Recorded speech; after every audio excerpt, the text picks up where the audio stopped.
morning. Thanks for spending part of your day with us. I'm your host, Jeff Smith, and this is Leading Edge. Before we get to our first guest, a reminder, you can find Leading Edge in a lot of different places like the WTOL 11 YouTube page, or look for the Leading Edge podcast. Now, let's get to today's Leading Edge. We won back our pride in being UAW and being able to wear this label on our chest. We won back our strike muscle. And we won back a vision to lead our labor movement out of 40 years in the desert towards an economy that works for the working class. UAW President Shawn Fain taking a victory lap this week following the historic strike and tentative agreements with the Detroit Three. Today, here on Leading Edge, Art Wheaton is back with us on the show to put a bow, if you will, on what we saw unfold over the last 6 weeks between the UAW and the Big Three. This, of course, the longest union walkout against the Big Three in 50 years. So, Art, Fain, you heard him right there. He contends the UAW got what it wanted, but there are still grumblings about not only how long it took to get there, but also that the final product wasn't everything that they set out to get. So I'm curious today, Art, how do you score a win or loss in all of this? Well, the huge win is if he can get them ratified. So the votes are starting to come in for UAW and Ford, and they look pretty good. They look very nice. Looks like they will get the Ford contract ratified. Not quite as rosy news at GM, and I'm still in the dark for what's happening at Stellantis for the ratification. But what's in the tentative agreements should be celebrated. There's a lot of big wins in there, so much so President Biden wanted to go take some of the credit for some of those wins, that they did make some big achievements for the workers. He's been looking into labor relations over the decades for Cornell University. And Art, I'm curious today, as you look at this and you talk about the wins, I guess bring people up to speed again. I know we talked about this a few weeks ago, but we discussed the shooting for the moon strategy and then working their way down from there. But I'm also curious in what you've heard in the last week or so after we started seeing the tentative agreements roll out, and some of the negativity that exists that we didn't get everything we set out to get. I don't think anyone actually expected you to get everything that they asked for at the bargaining table. There were some things like a 32-hour work week, bringing back their defined benefit pensions, retiree health care for the same for all across. I don't think realistically that was going to be achievable in this negotiations. But they certainly got huge gains for the newer workers, temps, and part-time, some receiving as high as a 165% raise, bringing them from like $16 an hour, and by the end of the agreement, they could be closer to $40 an hour. So those are major, major increases. Everybody gets 25% across 4 years or 4.5 years when the contract expires. But the big wins here were for temporaries, part-time, and what the automakers refer to as in-progression workers. So instead of taking 8 years to get from the starting wage to your full wage, now it's down to only 3 years. And you're seeing some impact on the non-union companies as well. One of the things that you discussed, you said, as far as the scuttlebutts with some of the agreements between GM and the UAW, we have been told here in the Toledo area, Art, that I'm sure you saw that the Flint engine plant, they turned it down. And as you hear some of the disparities between the older workers, the younger workers, the pension issue, how do you get past that? How do you find, I guess, a middle ground? And could we be potentially looking at, if they don't agree to this agreement, what happens then? It could be just like at Mack Truck. So the UAW thought they had a tentative agreement at Mack Truck. They voted it, the membership voted it down, so they have to go back to the drawing board and keep trying to get an agreement. So if the UAW members at GM or Stellantis voted down, then they'll have to go back, and they could go back out on strike, or they could get less than what they have. But a lot of times people think, oh yeah, we're going to vote it down and the next one will be better. It doesn't necessarily mean the next one will be better. You're seeing a lot of signs of softening in the auto sector, some inventory starting to build up and slowing sales for electric vehicles. I think they hit it right at the right time trying to get these deals done. A retry won't necessarily give them any more. And before we go to our first break, does that eventually mean we go back out on strike? It can. It is up to the union. The union decides whether they want to go out on strike or continue working while they continue to bargain to get another deal. But it's all on the table. It could be a strike or it could be back to the bargaining table without a strike.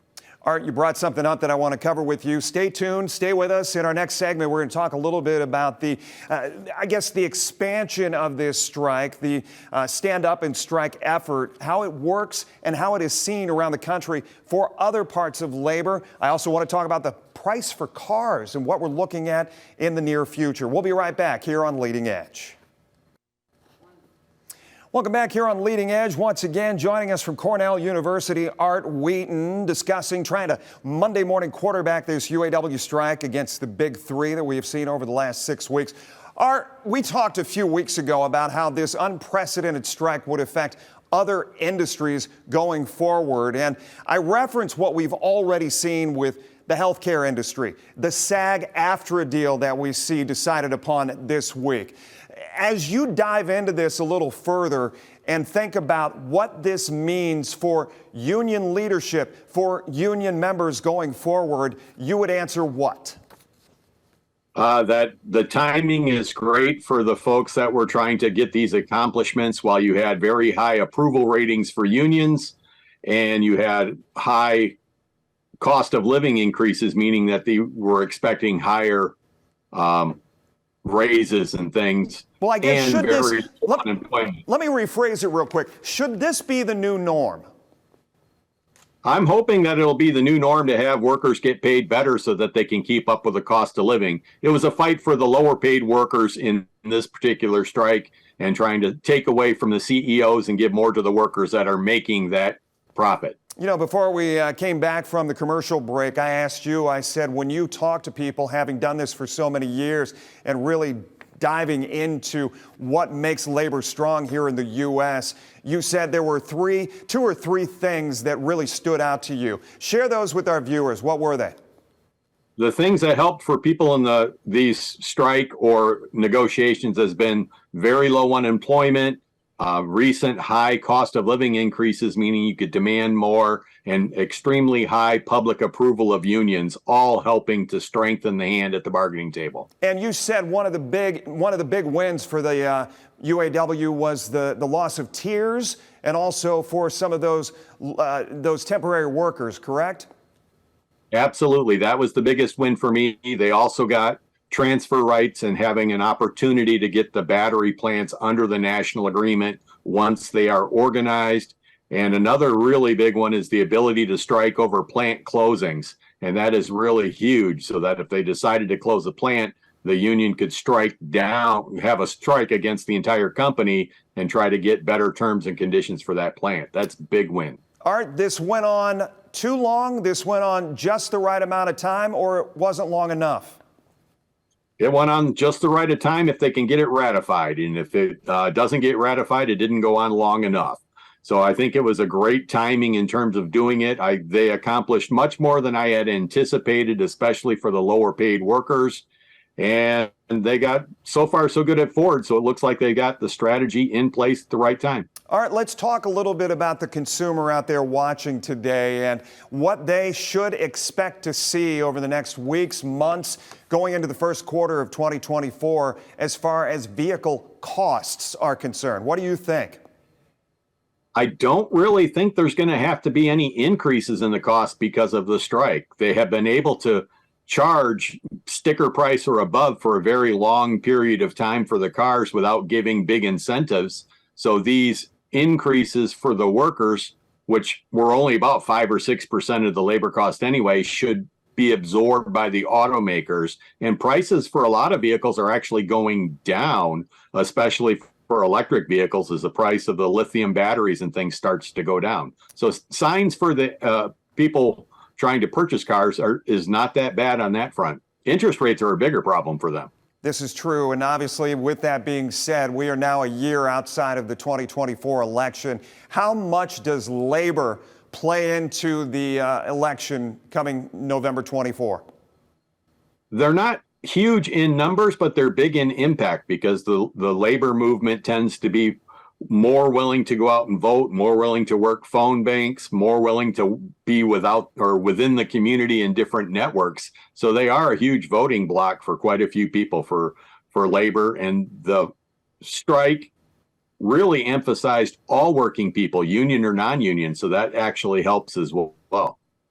Art Wheaton, we so appreciate your insight over the last few weeks. This has been a learning experience for, I'm sure, not only you and the students who you talk to there at Cornell, but also for us here in the media trying to see every day as it changes. It was very fluid. Absolutely. Thank you very much for inviting me. Of course. And stay right there. We talk about the election cycle that we just went through and one specific Northwest Ohio community and whether it continues to be a bellwether for the state of Ohio. Welcome back here on Leading Edge this week. So I don't know how you felt about it, but I went into Tuesday night thinking that issue 1 would go down to defeat only because of the finality of it all, meaning once adopted, it immediately becomes part of the state constitution. Additionally, I thought issue 2 would pass because it's got some wiggle room, legislatively speaking. But when it was all said and done, as you know by now, both issues passed. And you know what? Wood County here in Northwest Ohio was right in line with the vote, or should I say the rest of the state was right in line with Wood County. Jonathan Jakubowski, he is the former chairman for the Republican Party in Wood County, but he's also the author of 2020's Bellwether Blues, a conservative awakening of the millennial soul. It is a book that speaks to millennials and the notion that they may feel abandoned by politics, and he argues that couldn't be further from the truth. I am so glad to have Jonathan with us here today. So I want to dive a little bit in because I told you I got a little print happy last night. People who don't like killing trees, they're going to be upset with me with all the paper that I've got here. But honest to goodness, as Wood County goes, so the Buckeye State does. That's right. Yeah, it's been one of the uncommon bellwethers across the country. In fact, when I wrote the book back in 2020, Wood County was one of only 59 counties nationwide. And there were over 3,142 of those that had voted consecutively with the president that was voted into office since the year 2000. Mm-hmm. So you had Bush in 2000, 2004, Obama 08, 12, and then Trump in 16.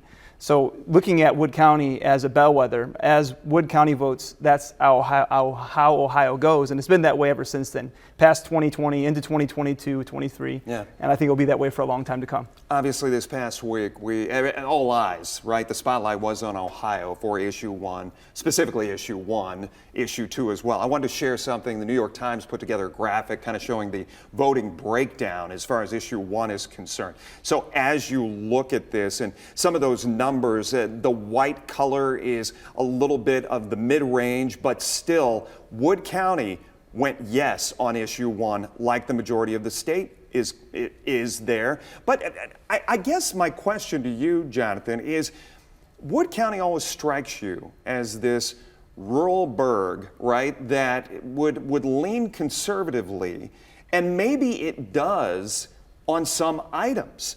But how does Wood County know when and where to, I guess, place its loyalty?